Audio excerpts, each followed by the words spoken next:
Today on Santa Monica Update. The Santa Monica Paddleboard Races get underway as we wait for the racers to come through this finish line. I'm Yana Kay, the details coming up. The city of Santa Monica has a new ambassador in town. It's small, efficient, and it saves the city a lot of money. We'll have these reports and more news from the city of Santa Monica coming up. I'm Gail Choice. Santa Monica Update, your source for local news in Santa Monica.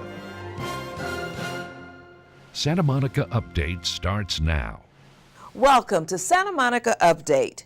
Pacific Park, the admission-free amusement park on the Santa Monica Pier, is now 15 years old. Great times never end at Santa Monica's family amusement park. Step onto one exciting ride after another. Catch your breath, play a game, show off your skill, and collect your prize. Grab a treat, then look around. You're at the beach with sun, surf, and more fun than you thought possible. And it's all right here in Santa Monica. For a preview of your exciting day at Pacific Park on the Santa Monica Pier, just go online to pacpark.com. Because park hours can vary due to private events and weather, please call 310-260-8744, extension 0, to confirm park hours before your visit. The Santa Monica Pier and the Honolulu Surf Company recently kicked off the summer season with the second annual Paddleboard Race and Ocean Festival.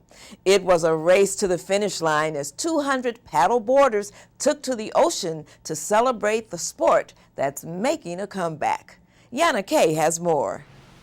Lifeguard and paddler Anthony Vela sprints across the finish line, completing a 5.5-mile course in just under an hour to grab first place in the paddleboard race.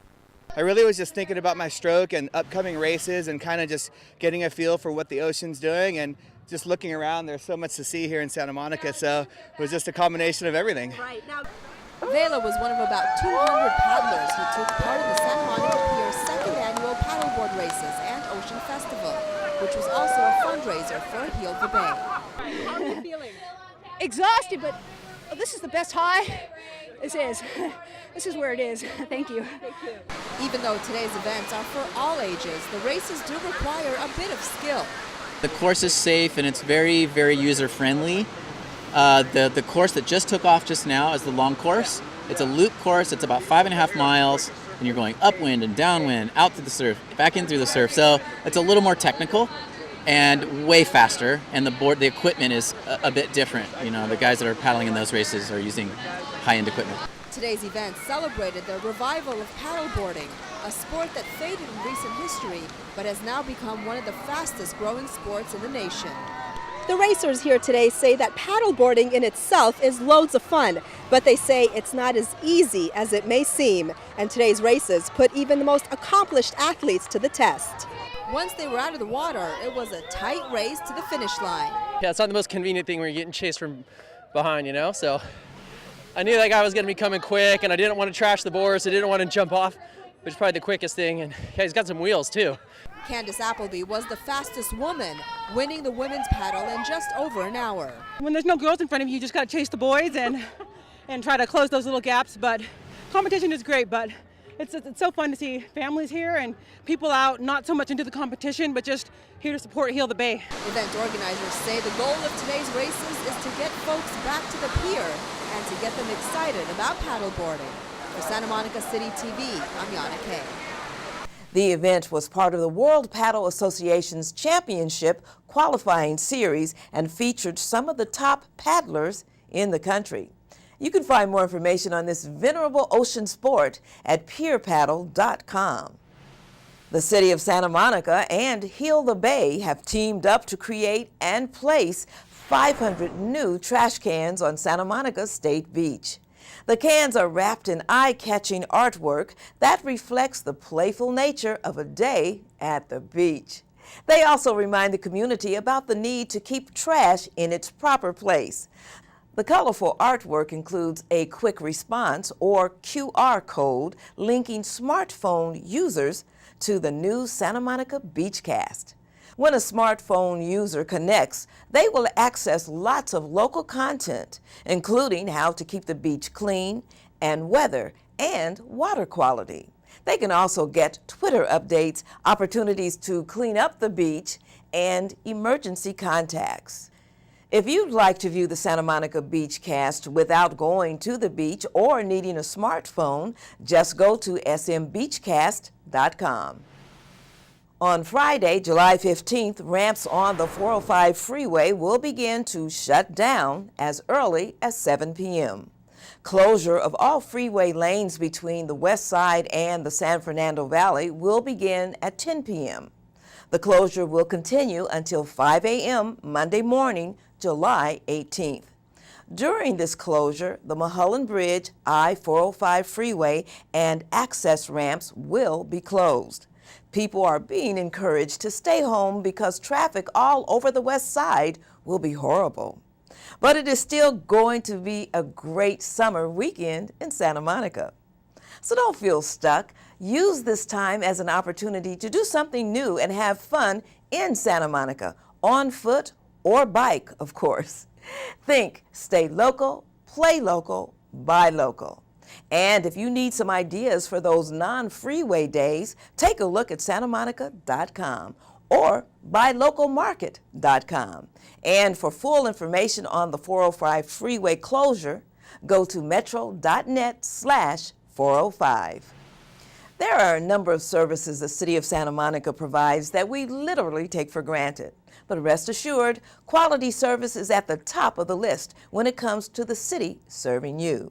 Santa Monica's Resource Recovery and Recycling Division has a new addition to its fleet, plus tips on how you can help make their jobs safer and more efficient.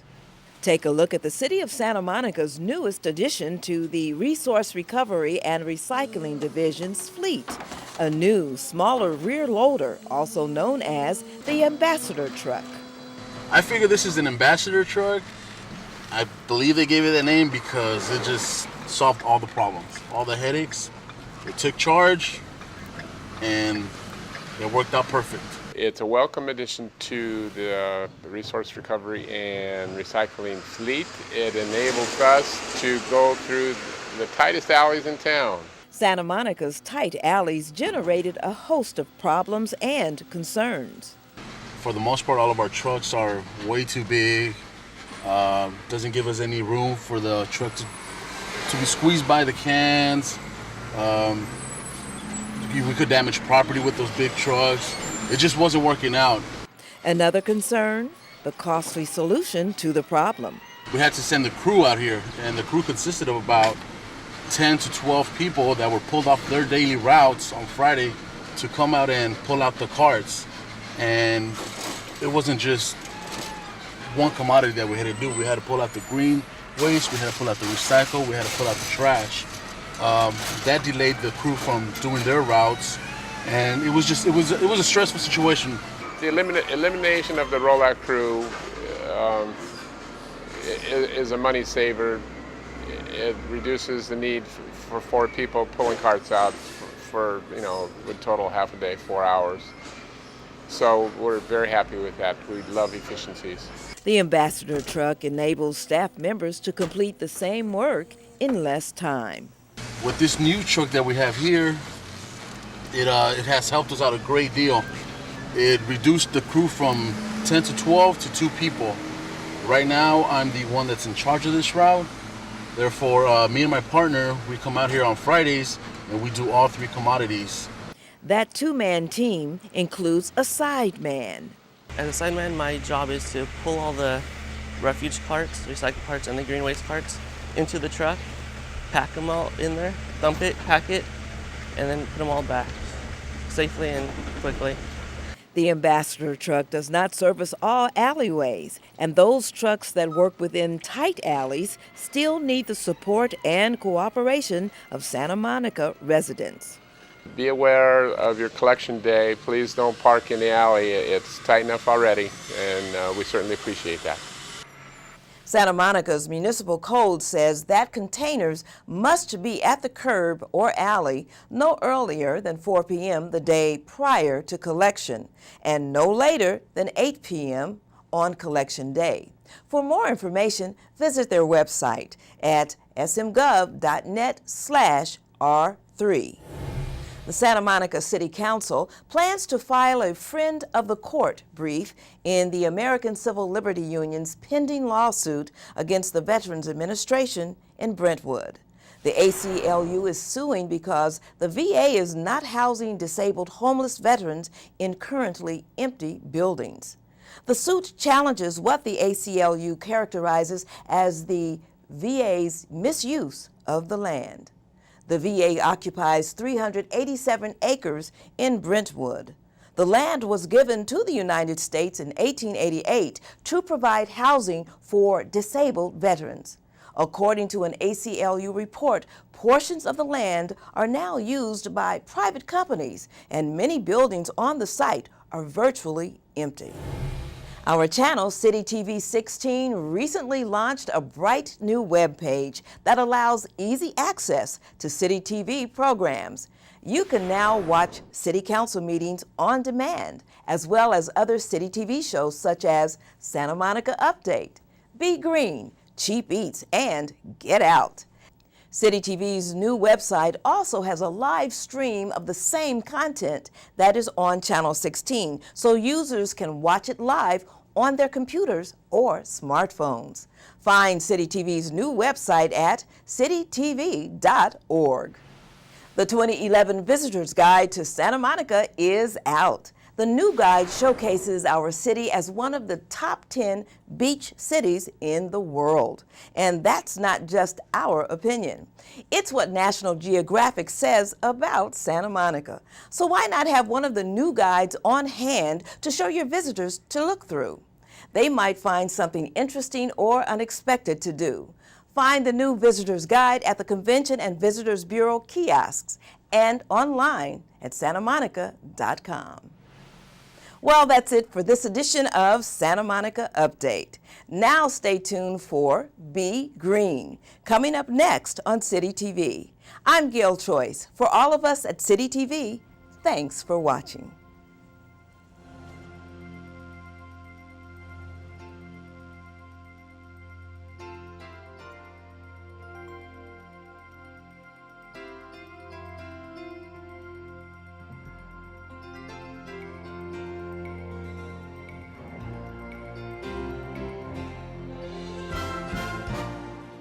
Check it out at the Santa Monica Public Library.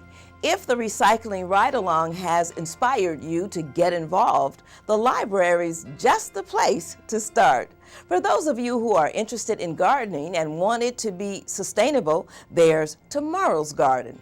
Or even better, starting in the kitchen, there's Worms and Wormeries. If you'd like to see what kinds of things public libraries are doing in the recycling arena, check out Public Libraries Going Green. Perhaps you're the crafty type, then Trash to Treasure papermaking is just the thing for you.